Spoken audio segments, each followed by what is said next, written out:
자, 또 시작해볼까?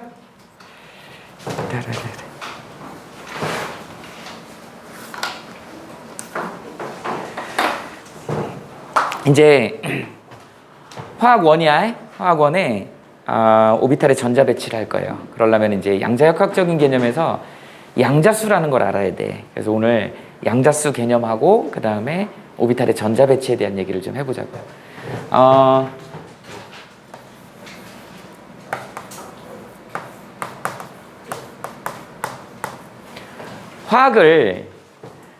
화학이 뭐니? 라고 물어보면 선생님하고 첫 시간 했던 학생들은 뭐 기억하겠지만 화학은 뭐라 그랬죠?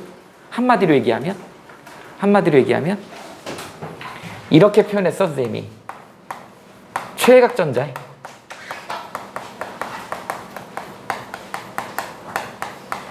자, 화학이 뭐니? 라고 물어보면 우린 최외각전자의 장난이다 이런 표현을 쓰면 최외각전자가 서로 결합해갖고 어떻게 하면 돼? 화학결합을 만들더라 라고 하는 것이죠. 우리 이온결합 배웠지. 이온결합은 뭐야? 전자를 버려가지고 양이온이 되고 전자를 얻어서 음이온이 되는 거예요. 제일 바깥에 있는 전자 버리고 얻는 거잖아. 그 제일 바깥에 있는 전자를 우린 다른 표현으로 뭐라 그러죠? 밸런스 일렉트론, 원자가 전자라 그러죠. 그 원자가 전자를 주기율표상에 뭘로 나타내지? 세로줄, 족으로 나타내지.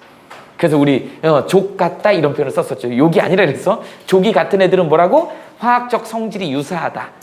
비슷한 화학적 성질을 나타내더라. 그게 최외각전자가 관여하는 것들이야. 선생님이 최외각전자의 장난을 화학이라고 표현했고, 두 번째 이렇게 해줘.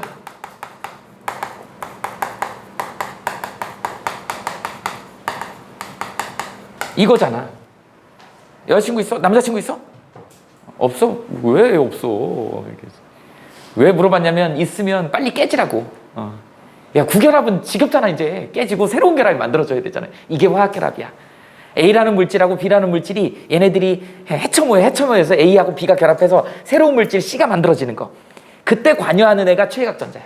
그런데 문제는 뭐예요? 그 최외각전자가 비슷해야 돼. 선생님 20살 때 선생님 너무 가난했어요. 근데 선생님한테 제안이 들어왔어. 여자친구는 아니고 우리 과의 여자애가 선생님한테 걔네 집이 되게 부자였거든. 선생님 공부 잘한다고 나보고 의대 시험을 보래. 집에서 다 지원해주겠대. 재수에도 지원해주겠대요. 알고 봤더니 아버지가 병원장이었어. 우리 집을 다 물려받아야 된대. 그거 어찌 보면 굉장히 광범위한 프로포즈인데 내가 왜? 뭐 이런 느낌이었죠. 사실은 그 여자애가 선생님은 별로 마음에 안 들었어. 그러니까 20살 때면 한참 때니까 선생님 나름 이상형이 있었을 거 아니야. 근데 그 친구는 그 이상형에서 좀 먼 친구였어요. 선생님이 제일 먼저 보는 게 선생님이 키가 작아갖고 여자는 키가 커야 된다고 생각했는데 그 여자애는 선생님보다 키가 많이 작았어. 근데 집이 엄청 부자고 집에 아버지가 병원장이었어. 나보고 의대 공부를 다시 해서 의대를 가면 그 병원을 주겠다는 거지. 이 바보죠, 바보. 그죠? 지금 생각해보면 바보죠. 엄청나게 기회였는데. 근데 선생님이 그때 그 친구랑 결혼을 한다?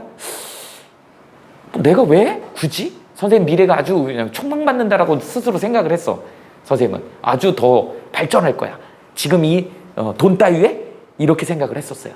그런데 평생 두고두고 조금씩 후회하고 있죠. 그래서 선생님 지금 아내한테는 미안하지 이런 얘기 안 하는데 내가 수업할 때 가끔 얘기해. 무슨 얘기냐면 화학결합이라고 하는 건 분위기가 비슷하고 수준이 맞아야 되는 거야. 결혼이 쉬운 거 아니에요. 니네 나중에 지금이야 뭐 여자 남자친구 생기고 그러면 니네 부모님들 뭐라 그래요? 우리 아들은 잘생겼으니까 당연히 여자가 많이 따를 것이야 라고 하죠. 근데 우리 지민이 뭐 어렸을 때 지금이 이렇게 생겼지만 어렸을 때 엄청 귀여웠을 거야 아마. 그죠? 그렇게 귀엽게 키웠단 말이지. 근데 대학을 딱 갔더니 막 여자친구를 막 사겨. 그러면 엄마는 뭐라 그래요? 우리 애들이 잘생겼으니까 이렇게 인정을 하시겠지. 근데 어떤 여자한테 콩깍지가 씌워가지고 결혼하겠다고 집에 데려오면 그때부터 이제 엄마가 이제 관심을 갖게 되는 거지. 쟤네 집안이 어떠냐, 집이 잘 사냐, 뭐 이런 거 뭐 대학은 어디 나왔냐 다 물어볼 거 아니야. 그러면서 이제 마음에 안 드는 구석을 막 찾아내겠지. 거기서부터 이제 뭐가 생기는 거야? 고부 갈등이 시작이 되는 거예요. 왜? 내 아까운 아들을 누군가가 뺏어가거든. 얘 정신없이 그 여자한테 빠져있거든. 그러다 보니까 부모님들은 물론 이제 현실이죠. 재산 상황이라든지 경제 상황이라든지 교육 상황이라든지 이런 걸 다 맞춰보는 거야. 그러면서 뭐라 그래? 맨날 하는 말. 결혼은 개인의 결합이 아니고 가정과 가족과의 결합이다. 뭐 이런 얘기 옛날부터 하잖아요. 그러니까 결합이 쉽지 않은 거죠. 화학 결합을 할 때도 제일 바깥에 있는 최외각 전자의 에너지 상태가 같아야 돼. 그리고 바라보는 방향도 같아야 돼요. 근데 선생님은 그때 그 여학생이 선생님한테 프로포즈를 했는데 너무 층이 지는 거야. 너무 부자야. 선생님 너무 가난해. 일단 자존심 구기고 가야 돼. 그런데 또 결정타가 있어요. 여자애가 키가 작어. 안 이뻐. 그러니까 선생님도 안 맞는 거고 그 친구도 나랑 안 맞는 거야. 그러니까 내가 그걸 받아들일 수가 없는 것이지. 그래서 결혼을 할 수가 없었던 거죠. 이런 거야. 똑같습니다. 자, A하고 B라는 물질이 결합을 할 때는 에너지 상태가 비슷해야 되고 바라보는 방향이 비슷해야 된다. 자, 에너지 상태라고 하는 건 우리 앞부분에서 배웠던 에너지 준이야. 에너지 레벨이 어느 정도는 비슷해야 돼. 첫 번째 껍데기면 최소 못해도 두 번째 껍데기 이 정도는 돼야 돼. 세 번째 껍데기 이러면 너무 차이가 많이 나. 그 다음에 우리가 오늘 배울 것 중에 이제 뭐가 있냐면 방향성, 배향 이런 말이 나와. 그죠? 나는 머리 긴 여자가 좋은데 머리 짧은 여자야. 나는 키 큰 여자가 좋은데 키가 작은 여자야. 전자가 X축 방향이 있어. 근데 Y축 방향에 있는 전자가 와갖고 얘랑 결합할 수 있겠어? 이렇게 되는데 결합이 안 돼.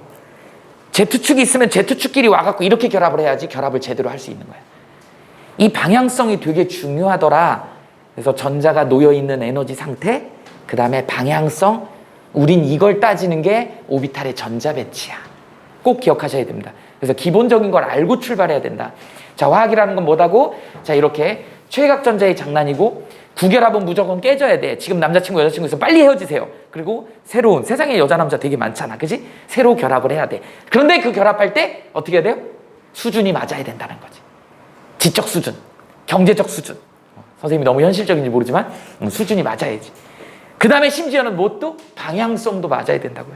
나는 여기를 바라보고 있으면 같은 곳을 바라보는 사람하고 결합을 해야지. 다른 곳 바라보고 있는 사람하고 결합하면 안 되죠. 그럼 문제가 생기는 거야. 이게 바로 핵심이다. 이걸 그래서 두 가지를 따져야 된다고. 첫 번째 뭐라고요? 에너지 상태. 두 번째는 뭐라 그럴까? 배치되는 방향? 배향이라는 표현을 써볼게. 방향이란 뜻이야. 이게 X축에 있냐, Y축에 있냐, XY 평면에 있냐, YZ 평면에 있냐, XZ 평면에 있냐. 이런 것들이 되게 중요하지. 이거를 따지는 게 바로 뭐예요? 오비탈의 전자 배치야.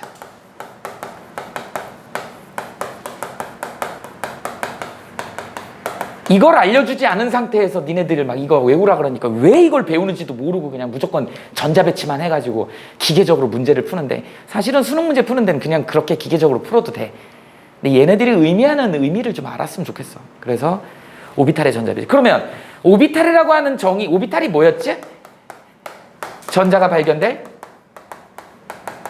확률 밀도 함수라 그랬죠. 이거 수학적인 개념이긴 한데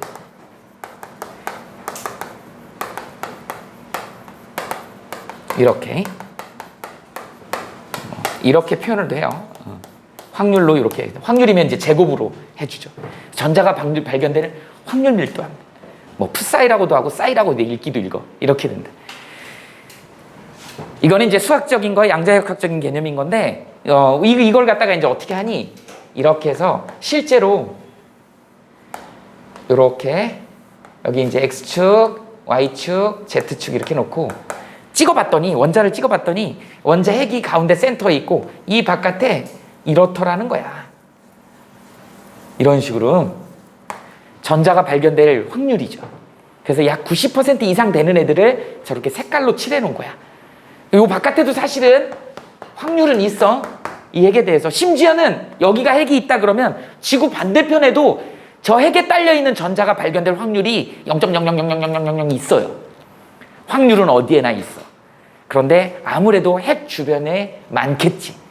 그래서 우리 핵 주변에 많은 애들을 90% 이상 되는 애를 이렇게 색깔로 칠해 놓은 걸 우리는 뭐라 그래? 얘를 일렉트론 클라우드라 그래. 우리말로 번역하면 뭐라 그래요? 들어봤지? 전자 구름이라고 얘기를 합니다. 만약에 얘가 수소원자라면 핵 주변에 전자 하나 있는 거잖아.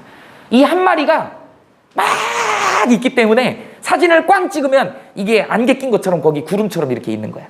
이놈의 한계가 지금 어디 있는지 니네 알 수가 없지. 왜? 빛속도만큼 빠르기 때문에 이게 어디 있는지 알 수가 없는 거야. 이걸 우리는 뭐라 그래요? 불확정성의 원리라 그래. 얘 위치하고 시간을 동시에 결정할 수가 없어.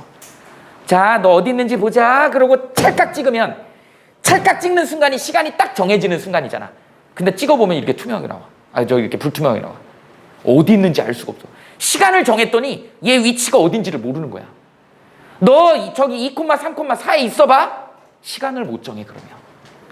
이게 바로 뭐냐면 유명한 하이젠베르크의 불확정성의 원리라고 하는 거야. 니네도 지금 니네가 여기 있는 거 여기 확실히 있다고 얘기할 수가 사실은 없어요. 그치? 이게 불확정성의 원리야. 우리는 지금 되게 우리는 되게 덩치가 크다고 생각하는데 저기 위에 어떤 전지전능한 신이 우리를 봤을 때 우리 먼지에 불과해. 와, 우리도 전자처럼 왔다 갔다 하고 볼 수 있어요. 그치? 우리 지민이 맨날 어떻게 어디 다녀? 도서관 다니고 학원 다니고 학원 몇 개 다녀? 학원 다니고 집 왔다 갔다 하죠. 선우도 계속 왔다 갔다. 니네가 마치 이렇게 거의 파동처럼 일정하게 좀 먼 시각에서 보면 계속 반복적인 파동의 형태로 니네가 왔다 갔다. 평소 다닐 때는 내가 입자로 덩어리가 왔다 갔다 하는 것 같지만 아주 거시세계에서 니네를 봤을 때는 니네가 파동의 형태로 거의 일정하게 일정한 주기를 가지고 이렇게 왔다 갔다 한다라는 것이지. 이런 거야. 그래서 이게 거시세계하고 미시세계가 굉장히 비슷한 것 같지만 이게 막 안으로 들어갈 수도 있고 바깥으로 나올 수도 있고 막 이런 것들이야. 이런 이론이 이제 그 유명한 프랙탈 이론이라고 하는 이론이 있어. 나중에 관심 있는 사람은 한번 찾아보세요. 그런 내용이 있다. 그래서 어쨌든 우리는 지금 우리 입장에서 전자를 미시세계로 보는 거죠. 이 전자들이 파동의 형태로 움직인다. 계속 선생님이 지금 양자역학적인 얘기를 파동으로 설명을 하고 있잖아. 왜? 입자로는 설명할 수가 없어, 이게. 입자로가 어디 있어야 되잖아. 근데 어디 있는지를 알 수가 없는 거야, 지금. 그러면 우리는 뭐예요? 아무래도 이제 이 상태가 90% 확률이라 그랬으니까 여기에 전자가 있을 확률이 큰 거지. 이런 애들을 갖다 조사해 봤더니 이제 어떤 애들이 생기더라? 이런 애들도 생기더라는 거지. 이렇게. 이게 Z축이잖아. Z축에 몰려있는 이거 이제 나중에 P오비탈이라고 얘기를 하는데 이런 애들이 전자구름의 형태로 이렇게 있더라. 이제 이런 애들이 누구의 화학결합에 참여를 하는 거야. 화학결합에 참여를 하는 거죠. 그러니까 아무래도 이제 전자가 이렇게 많이 몰려있는 곳이 잘 되겠지. 그러니까 이게 뭐예요? 방향성이 되게 중요하더라. 에너지도 비슷해야지 얘네들이 만날 수 있는 것이고 이게 화학결합의 기본 조건이다. 이걸 알아내려고 우리가 이제 오비탈을 배우는 거야. 자, 이제 결론 내렸어요. 오비탈의 전자 배치를 하는 이유가 화학결합이 에너지 상태가 비슷한 애들하고 또는 방향이 같은 애들하고 결합을 하더라. 그래서 전자의 밀도가 큰 애들끼리 결합을 하는 거야. 그 상태. 우리는 탄소 결합을 이렇게 쓰지만 이거는 관념적으로 이렇게 그리는 거고 실제로 이렇게 생기지 않고 탄소 주변에 있는 탄소 구름에 있는 전자 구름이 이렇게 뭉쳐 있는 거를 우리는 화학결합이라고 얘기할 수 있더라. 그러니까 머릿속에 니네가 화학결합은 이런 식의 느낌이 그림으로 그려져야 돼. 그거를 조금 관념적으로 설명하려고 이렇게 화학결합을 이중결합은 이렇게 된 거고 삼중결합은 이런 식으로 한 거야. 근데 실제로는 어떻게 돼? 단일결합은 흐릿하게 있을 것이고 이중결합은 좀 진하게 있을 것이고 삼중결합은 더 진하게 있을 것이고 이렇게 표현이 되는 것이지. 이해돼요? 그래서 우리는 그걸 갖다 이중결합인지 단일결합인지 삼중결합인지 이런 걸 알아보려고 여기다 에너지를 넣어서 얘를 깨트려갖고 그 깨진 물질이 나오냐 안 나오냐로 얘가 이중결합이냐 삼중결합이냐 이런 거 알아내는 거야. 그래서 이론적인 거랑 실험적인 거랑 이렇게 해가지고 우리가 화학결합을 설명하는 것이다. 그러니까 그래서 화학이 조금 더 어려워요. 눈에 안 보이는 걸 우리가 생각을 해야 되는 거기 때문에.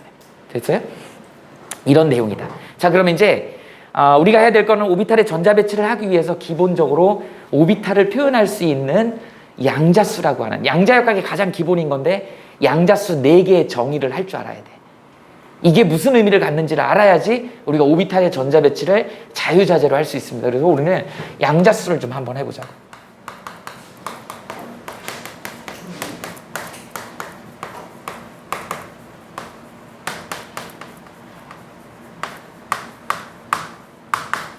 퀀텀 넘버라 그래요. 양자수 4가지가 있어. 첫 번째 주양자수라 그래. 프린시플이라 그러죠. 주양자수. 우리 주양자 수는 n이라고 표현하고요. n은 어떻게 되지? 1, 2, 3, 4 이런 식으로 해서 자연수로 표현을 한다. 자연수로 표현해요. 여기서 이제 선생님이 여기다 빨간색으로 밑줄 그은 거 이게 중요해. 주양자 수가 의미하는 게 중요하다고. 주양자 수는 뭘 의미한다? 주기를 의미하죠. 니네 주기는 다른 말로 뭐라 그러죠? 전자 껍질이라 그러지. 주기율표 배웠잖아. 주기율표에서 가로줄 하나 첫 번째 줄, 두 번째 줄, 세 번째 줄 밑으로 점점점 내려가잖아. 그거 우리 껍데기잖아요. 전자 껍데기. 그 전자 껍데기를 우리는 뭐라 한다? 주양자수라고 의미한다. 주양자수를 의미한다. 이렇게. 여기 지금 노란색 박스로 구름 모양으로 넣어놓은 게 중요한 포인트다. 그래서 우리가 n은 1 그러면 우리는 얘를 화학에서는 K 껍질이라 그래. n은 2 그러면 L 껍질이라 그래. n은 3 그러면 M 껍질이라 그래. 이렇게 점점 내려가죠. K 껍질, L 껍질, M 껍질 알파벳 순으로 가요. K, L, M, N, O, P, Q, R 뭐 이런 식으로. 여기서 이제 주양자수에 관련된 걸로 니네들한테 이제 시험 문제 나오는 거는 어떤 게 나오냐면 최대 수용 전자수. 이건 나중에 다 해야지 알 건데 결론부터 필기니까 먼저 좀 해줄게요. 2n의 제곱꼴로 들어간다. 최대 수용 오비탈 수는 n의 제곱꼴이다. 그래서 이거는 마치 공식처럼 나중에 이제 해석이 될 거니까 이렇게 놔둡시다. 최대 수용 전자수는 2n의 제곱이다. 자, 어떻게 되는 거냐면 자 봐봐. n이 1인 애는 우리 잠깐 설명해 볼게. n이 1인 애는 누구하고 누구뿐이 없죠? 너네 잘 아는 수소하고 헬륨뿐이 없잖아. 1주기는 얘네 둘밖에 없잖아. 그러면 얘네들이 어떻게 된다? 최대로 채워질 수 있는 건 n에 1 집어넣으면 되는 거야. 그러니까 몇 개 채워지는 거야? 이거 하나 채워지고 얘 2개 채워지지. 끝. 2개가 끝인 거야. 근데 n이 2인 애들은 어떤 애들이 있냐? 리튬, 베릴륨, 붕소, 탄소, 질소, 산소, 플로르, 네온 이렇게 있지. 얘 몇 번이죠? 10번이잖아. 그래서 맥시멈 몇 개까지 채워지는 거야? 10개까지 채워지는 거지. 그럼 얘네 2개 빼고 나면 이 라인에서는 몇 개가 채워져야 되는 거야? 얘 2개 채워지고 얘 8개 채워져야 되는 거잖아. 8개 채워져야 되는 거잖아. 그래서 두 번째 껍데기에는 여기다 2를 집어넣을래? 그러면 2, 2, 4, 4, 2, 8 8개 채워지지. 이렇게 되는 거야. 그 다음에 3일 때는 몇 개가 채워지겠니? 얘네 제외하고 여기서 3 집어넣으면 3, 3은 9, 9, 2, 18 18개가 채워지는 거야. 여기에 이제 아르곤이 있죠. 이런 식으로 되는 거야. 할 수 있겠어? 그래서 각 라인에 각 층마다 각 뭐라 그래야 돼? 각 주기마다 n에다 1 집어넣으면 2개 맥시멈으로 채워지는 거고 여기다가 이제 2 집어넣으면 4, 2, 8 3 집어넣으면 9에 9, 2, 18 18개 이렇게 채워지는 거예요. 이게 이제 나중에 우리 오비탈 다 배우고 나면 이게 또 증명이 돼요. 그 다음에 오비탈 하나당 조금 이따 하겠지만 전자가 이렇게 2개씩 들어가는 거거든. 그러니까 지금 우리는 전자수를 따졌잖아. 이제 오비탈 수를 따지면 앞에 2가 들어가니까 n제곱이 그냥 오비탈 수가 되는 거야. 여러분들 공식으로 알아둡시다. 이건 나중에 증명이 됩니다. 일단 주양자수에 관련된 얘기가 나왔기 때문에 n이 나왔기 때문에 선생님이 이 공식을 여기다 써주는 거야. 됐죠? 자, 이렇게 하면 주양자수 끝. 자, 그 다음에 이제 부양자수가 나오죠.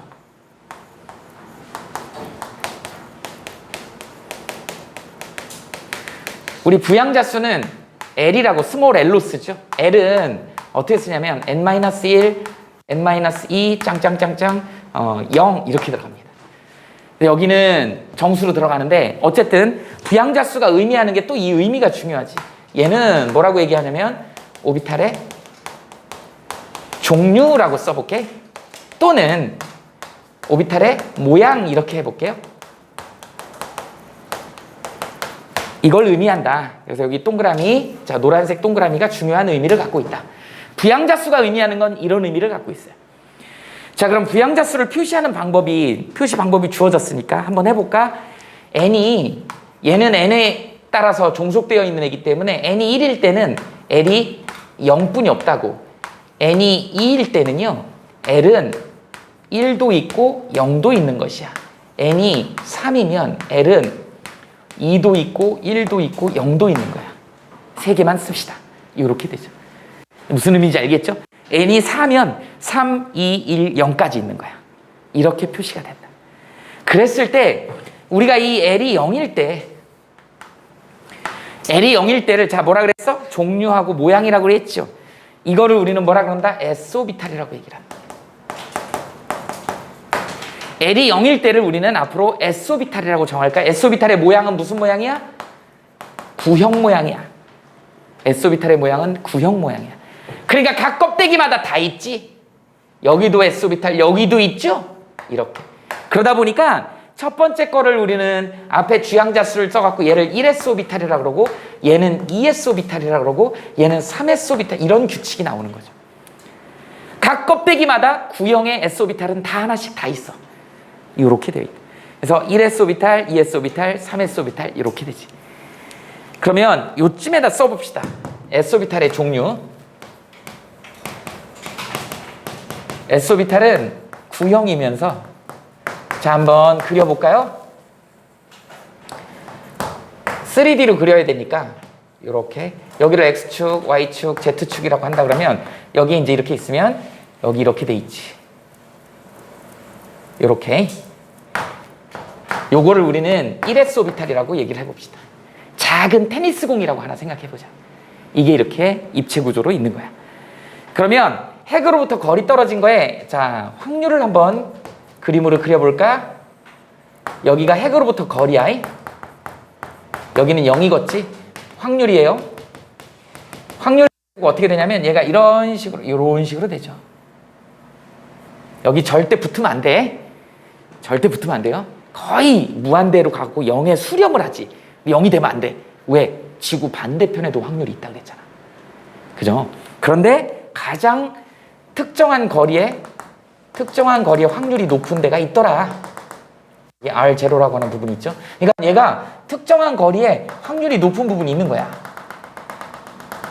나중에 결합할 때 여기가 제일 결합할 확률이 높겠지.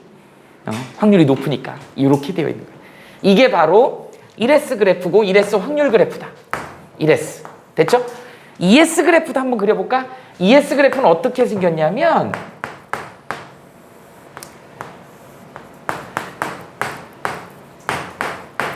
너네 좀 착하니? 착한 사람 마음에만 보이는데 러시아의 목각 인형 이름이 뭔지 알아?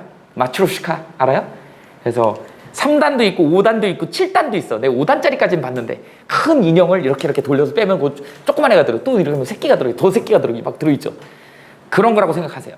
어떻게 돼? 안에 지금 테니스 공이 하나 들어있는데 그 바깥에 핸드볼 공이 있는 거야. 이렇게. 그리고 선생님 앞 시간에 얘기했던 여기가 노드라고 하는 확률이 0인 부분이 이렇게 있는 거야. 3D로 생각해야 돼요. 자, 안에 테니스 공이 들어있고 그 바깥에 핸드볼 공이 이렇게 들어있다고 생각해. 그 사이 빈 공간이야. 거기는 확률이 0이야. 이렇게 되어 있는 그래프, 이렇게 되어 있는 애가 ES 그래프야. 이걸 확률 그래프로 그리면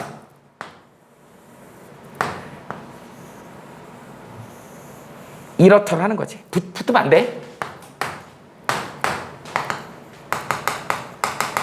이게 ES 그래프야. 어라, 두 번째가 확률이 좀 높네. 그러니까 바깥에 껍데기에 있는 전자들이 많아. 이게 ES 그래프입니다. 이거는 시험 문제 잘 나와요. 이 그림은. 자, 그러다 보니까 여기 0인 부분이 있잖아. 이걸 우리는 뭐라 그래? 전문 용어로 노드라고 읽어. 노드라고 읽어. 그러니까 여기가 0일 수밖에 없는 거는 지나가는 게 아니라 그래서 파동의 형태로 건너뛰는 거야. 파동의 형태로 회절 현상으로 넘어가는 거다. 이렇게 이해하시면 됩니다. 0인 부분이 있더라. 이게 바로 ES. 자, 그 다음에 이제 3S도 있어야 될 거 아니니? 자, 여기가 뭐 X축이고 Y축이고 Z축이다. 자, 안에 뭐 예를 들어서 자, 테니스 공이 들어있고 바깥에 뭐 핸드볼 공 이렇게. 자, 핸드볼 공보다 큰 게 뭐 농구공이라고 할까? 농구공이 하나 더 있지. 이렇게 돼 있는 거야. 이게 이제 뭐가 되는 거야? 3S죠. 그러니까 지금 1S, 2S, 3S 되면서 점점 S오비탈의 크기가 커지면서 얘네들의 확률 그래프가 어떻게 되니? 바깥으로 갈수록 확률이 커지더라. 붙으면 안 돼? 이렇게 되죠. 그러니까 노드가 몇 개 있어? 얘는 2개가 있더라. 0인 부분이 두 개가 있더라는 거예요. 이게 3S 그래프다. 확률이고요. 그래서 특정한, 이게 이제 구형이다 보니까 특정한 거리에, 같은 거리에 있는 애들은 확률이 다 똑같아. 특정한 거리에 있는 애들은 확률이 다 똑같더라. 이게 S오비탈의 특징이고, 얘네들의 특징 구형이면서 얘네들을 뭐라 그러죠? 방향성이 없어. 이렇게 얘기를 하잖아. 방향성이 없다고 얘기해. 선생님이 이렇게 가면 앞면으로 가면 앞면이잖아. 이렇게 뒷면으로 가면 엉덩이 쪽이잖아. 이건 방향성이 있는 거잖아. 근데 동그란 놈이 다가들면 이게 어느 방향인지 모르잖아요. 다 같잖아. 그러니까 동그란 애는 방향성이 없는 거야. 아무하고나 결합할 수 있어요. 방향성이 없기 때문에 얘는 아무하고나 결합할 수 있어요. 우리 화학결합에서 H 아무하나 붙지? H, C하고도 자주 붙긴 하지만 N하고도 붙고 F하고도 붙고 아무하고나 잘 붙잖아. 이유가 뭐야? 얘가 동그랗게 둥글럽적하게 생겼기 때문에. 모나면 안 돼. 그래서 니네 앞으로 요새 요구하는 인재상이 그런 거잖아요. 그치? 둥글럽적 해야 돼. 다른 사람하고 융화도 잘 되고, 그죠? 독불장군은 살아남기 힘듭니다. 둥글둥글 해야 돼. 그래야지 어느 면하고도 이렇게 접할 수 있는 것이지. 이게 바로 수소. S오비탈 1S, 2S, 3S가 이런 모양이다. 자, 어떻게 S오비탈 구형이다. 방향성이 없다. 이게 되게 중요합니다. 그 다음에 1S는 첫 번째 하나 있고 두 번째 껍데기까지 있고 세 번째 이런 식으로 돼 있어서 이제 이해했죠? 이게 끝이야. 자, 그 다음에 이제 여기 봐봐. 이번에는 모양이라고 종류라 그랬죠? 자, 얘가 이제 1일 때 한번 따져보자. 1일 때 여기도 있네? 1일 때를 우리는 뭐라 그러냐면 P오비탈이라고 그래. P오비탈은 우리가 이렇게 표현하죠. 아령형이라고 그래. 덤벨. 아령형이라고 그래. 아령형. 아령 뭔지 알죠? 웨이트 할 때 쓰는 아령. 그래서 여기는 두 번째니까 2P오비탈이라고 얘기를 한다. 얘는 3P오비탈이라고 얘기를 한다. 그러니까 P오비탈은 2붙어 있는 거야. 1P는 없어. 1P는 없어요. L이 1인 거는 2붙어 있는 거잖아. 그래서 P오비탈은 2P부터 나오기 시작한다. 그래서 P오비탈의 대표적으로 이제 그림을 그리자면 여기가 X축이고 여기가 Y축이고 Z축이다라고 하면 얘가 뭐 예를 들어서 이렇게 되는 것이죠. 지금 다 입체다. 3D로 봐야 돼. 니네는 절구 본 적 없죠? 달에 토끼가 개수나무알에서 떡방아 찢는다고 하는 그 떡방아 찔 때 쓰는 절구, 그렇게 생긴 모양이야. 그렇게 입체적으로 생겼다고 생각하세요. 아령처럼 생겼어. 이게 바로 여기에 지금 전자들이 배치되어 있는 거야. 이렇게 발견될 확률인 거야. 이걸 우리는 PZ다 이렇게 쓰는 거야. 근데 그게 에너지 준위가 두 번째 껍데기에 있다 그러면 2PZ다 이렇게 쓰는 거예요. 그러면 지 앞에 쓰는 이게 뭐예요? 이게 에너지 준위야. 이게 뭐예요? 방향이야. 그러니까 X축은 저기 결합을 못하는 거지. X축에 있는 애는. X축으로 들어오면 결합을 할 수가 없는 거야. Z축으로 들어와야지 결합을 할 수 있는 거야. 또는 평면이면 Z축을 포함하고 있는 평면이 들어와야지 결합을 할 수 있는 거야. 이게 방향성이야. 아무나 결합하지 않습니다. 됐어요? 이게 세 번째 껍데기 있으면 세 번째는 좀 더 커. 이거를 좀 그림으로 그려보자. 여기다 그냥 그릴게. 시험 문제 잘 안 나오니까. 자, 얘는 2P를 여기다 한번 그리면 어떻게 되면 2P는 이런 식으로 돼요. 확률이. 이게 2P요. 3P는 어떻게 될까? 이렇게 되겠지. 그러니까 3P가 훨씬 좀 크고 늘어지겠지. 핵으로부터 거리니까. 맞아요? 핵으로부터 거리다. 이렇게 돼. 그리고 로브라 그래. 이렇게. 이게 좀 이렇게 널찍하게 되니까 거리가 좀 멀잖아. 여기가 좀 높죠. 전체적으로 이렇게 퍼지는. 이게 P오비탈의 형태다. 그래서 P오비탈은 이렇게 표현을 하더라. 이제 우리가 알았죠. 그래서 얘가 2px 이렇게 쓰면 이제 앞으로 2px에 하나 이렇게 쓰면 이게 바로 에너지 상태 배양을 표시하는 내용이라고. 자, 이 얘기 무슨 얘기야? 두 번째 껍데기에 있는 에너지 준이잖아요. 아하, P오비탈, 아령형, X, 거기에 하나. 이래요. 두 번째 껍데기에 아령 모양으로 X축에 있어. 전자가 하나 들어있어. 얘랑 누구랑 결합할까? 이런 거 이제 고민할 수 있는 거죠. 이런 것들을 알아보려고 그러니까 간단하게 표기하는 거야. 전자의 상태를 간단하게 표기하기 위해서 우리가 오비탈의 전자 배치를 배우는 것이에요. 이게 기본 원리다, 원래. 됐죠?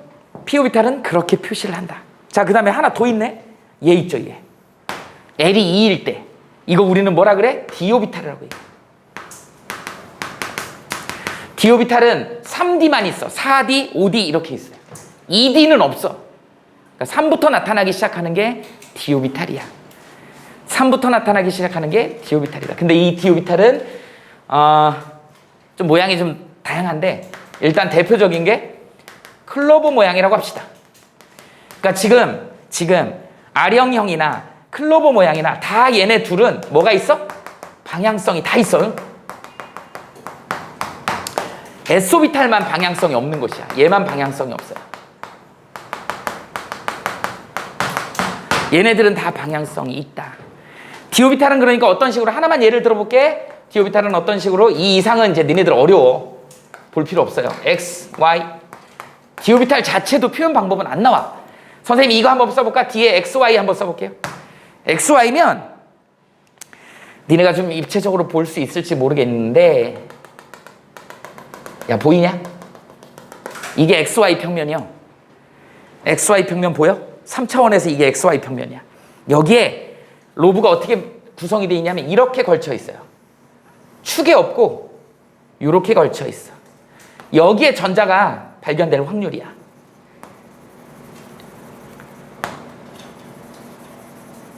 뭔지 알겠죠? 이렇게 XY 평면에 볼록하게 뚱뚱한 이게 두 개가 있어. 이렇게 되어 있는 상태. 여기가 핵이거든. 핵 주변에 이렇게 클로버 모양으로 이렇게 분포되어 있는 걸 우리는 D오비탈이라고 합니다. 이걸 DXY. 그리고 앞에 세 번째 껍데기니까 3DXY다. 이렇게 얘기를. 그러면 이건 무슨 얘기야? 에너지 준위는 세 번째 껍데기고 모양은 클로버 모양이고 XY 평면에 전자들이 클로버 모양으로 배치되더라. 라고 하는 거죠. 그러니까 이쪽 방향으로 수소가 들어와야지 붙을 수 있는 거야. 이렇게. 이해되죠? 무슨 말인지? 이런 내용을 근데 여기까지는 뭐 너네들이 알 필요는 없다. 조금 이따 하나 더 그려줄 거야. 여기까지가 이제 부양자수. 부양자수.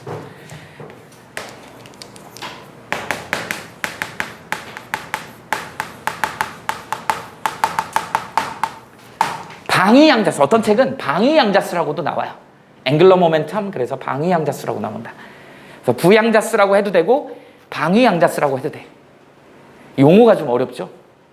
자, 그 다음에 이제 세 번째.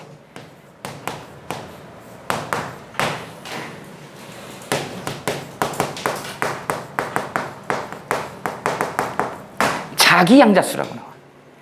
또는 뭐 자기 방위양자수 이런 말도 나오고 자기란 말이 들어가. 자기란 말이 들어가니까 마그네틱이죠. 그래서 이렇게 표현합니다. ML이라고 표현해. 그러면 ML을 어떻게 표시할 거냐? 마이너스 L부터 플러스 L까지 정수로 표현합니다. 이렇게 표현 방식은 이렇게 돼요. 그러면 우리가 이제 이게 중요하다 그랬죠? 빨간색 밑줄이 중요하다 그랬지?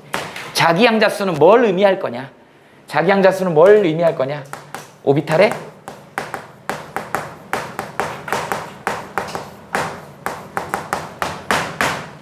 니네가 배향이란 말을 좀 어려워해.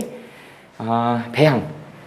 원래는 이제 컨피그레이션 이렇게 해놔서 우리말로 배향이라는 표현을 쓰는데 그냥 선생님이 번역해 줄게. 이건 뭐라고 얘기하면 배치되는 방향 이렇게 해봅시다. 놓여지는 방향. 방향성의 문제를 얘기하는 거야. 그래서 오비탈의 배향 이렇게 얘기를 하죠. 그 다음에 이거 다른 말로 이제 뭐라 그러냐면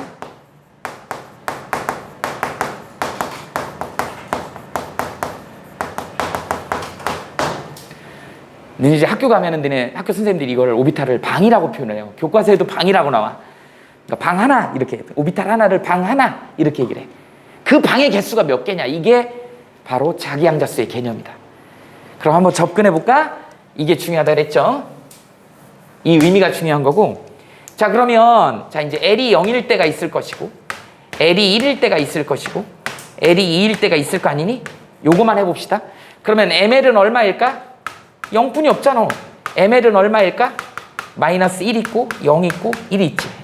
정수라 그랬어. 그 다음에 ML은 어떻게 표현이 되니? 마이너스 2, 마이너스 1, 0, 1, 2 이런 식으로 되지. 그러니까 하나 있고 세 개 있고 5개 있고 이 밑에는 7개 있어. 이렇게 된다. 그러면 봐봐. 아까 했죠. L이 0일 때는 S오비탈이라 그랬어. 구형이야. 걔는 방이 하나야. 그래서 우리 앞으로 방을 이렇게. 야, 이거 맨날 그릴 때마다 니네 이거 할 거야? 이렇게 그려. 이게 더 정확하지. 맞는 거지, 이게. 1s 오비탈에 전자 하나 뭐 이렇게 표현하는 게 맞는 거지. 이걸 언제 할 때마다 이걸 그리냐고. 이거 s 오비탈이거든.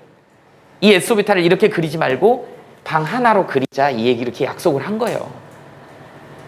그 방 하나에는 전자를 항상 2개씩 이렇게 위아래로 이렇게 넣어야 된다. 이제 이런 규칙이 조금 이따 나오는데, 조금 이따 해줄까 그거는. 이렇게 된다. 이거 하나를 방이라고 얘기를 한다. 오비탈을 방이라 그래. 그런데 S오비탈은 방이 무조건 하나야. 1S도 방이 하나죠. 2S도 방이 하나지. 3S도 방이 하나야. 그런데 얘는 뭐죠? P오비탈이지. P오비탈은 수학적으로 결과가 어떻게 나왔어? 방이 3개가 나왔지. 그래서 얘는 P오비탈은 방을 항상 연달아서 3개. 연달아서 3개를 써야 되는 거야. 그래서 이 하나를 우리는 Px오비탈이고 Py오비탈이고 Pz오비탈이라고 해요. 얘네는 에너지가 똑같아요. 이렇게 된 거예요. 그래서 P오비탈은 항상 방이 3개여야 돼. 그 다음에 이 밑에 거 뭐예요? D오비탈이지. D오비탈은 항상 결과 몇 개? 방이 5개. 홀수로 나와. 1, 3, 5, 7 이렇게 나가요. 그래서 방이 5개다. 이런 식으로. 사실은 여기까지는 너네 알 필요 없지만 뒤에 XY 오비탈이 있고 뒤에 YZ 오비탈이 있고 뒤에 XZ 오비탈이 있고 뒤에 X의 제곱 마이너스 Y의 제곱이 있고 이건 수학적인 거야. 이건 Z제곱이 이렇게 있다. 이거 다분히 수학적인 건데 여기까지는 알 필요 없어요. 이렇게 분류가 된다. 방이 연달아서 얘네들 에너지가 다 똑같아야 돼. 에너지가 같기 때문에 아무 데나 넣어도 돼요. 순서가 있는 게 아니야. 우리 그냥 편하게 여기서부터 넣는 거지 여기 넣고 여기 넣고 여기 넣고 여기 넣고 이렇게 넣어도 상관없어. 순서 있는 거 아닙니다. 그죠? 너무 그런 거에 강박 가지면 안 돼. 순서가 있는 게 아니야. 그냥 우리 편하게 여기서부터 치고는 걸 뿐인 거야. 순서는 상관없습니다. 그러다 보니까 문제에서 여기 이거나 에너지는 똑같아. 순서 상관없어요. 다 에너지가 똑같기 때문에 이런 상황이다. 이걸 우리는 자기양자수라고 얘기를 한다. 이걸 일일이 선생님이 그려주고 싶은데 그려줘 볼게. 일일이 그리는데 니네 나중에 그게 귀찮으니까 이렇게 약속을 한 거라는 거야. 한번 그려보자. 처음이니까. S오비탈은 그렸으니까 안 해도 되겠지. 1S 이렇게 그려. 2S 이렇게 그려. 3S 이렇게 그려. 만약에 이 약속을 안 했다 그러면 니네 그릴 때마다 오비탈 저걸 다 그려야 되잖아. 얼마나 귀찮아. 자, 이제 P오비탈 그려볼까? P오비탈은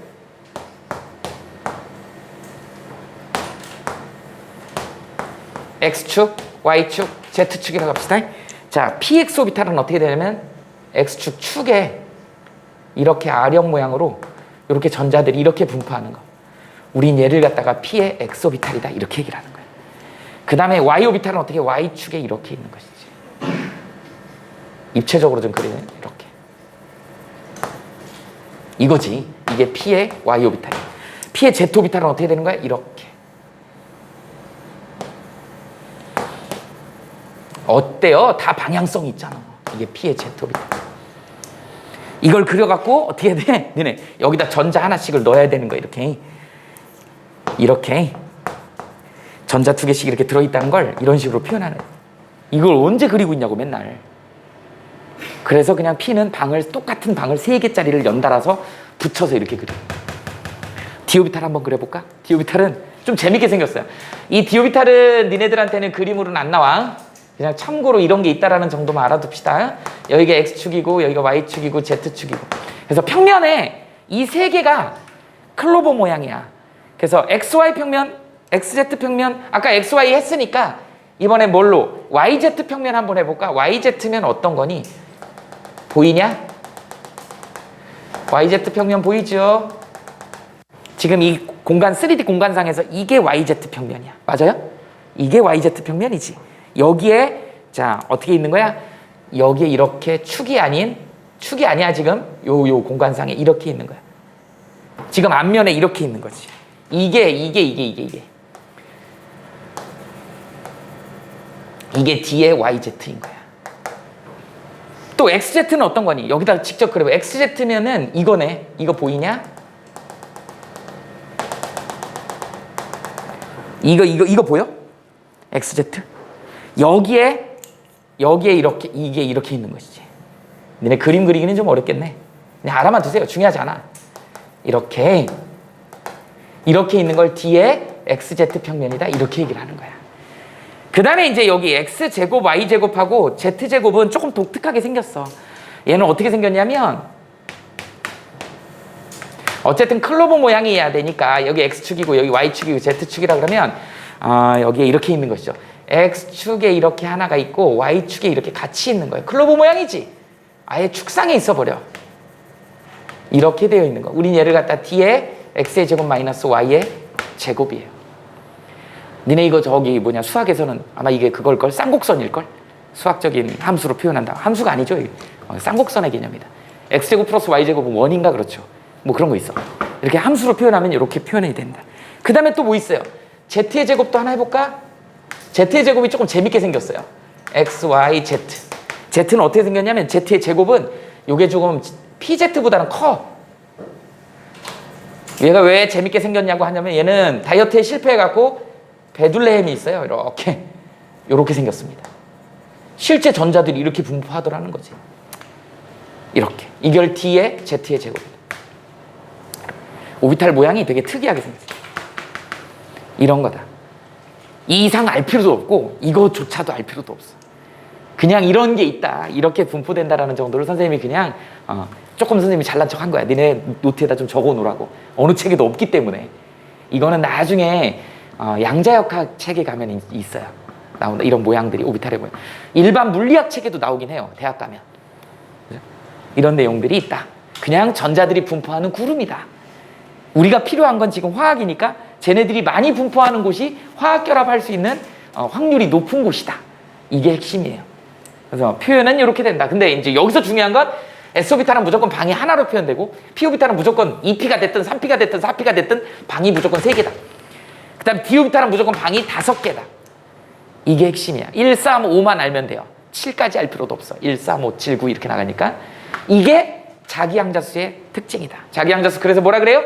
원래 뜻은 오비탈의 방향성을 얘기하는 건데 우리가 그냥 이용하는 거는 방의 개수다. 그래서 S오비탈은 방이 하나고 P오비탈은 방이 3개고 D오비탈은 방이 5개다. 여기까지 알면 됩니다.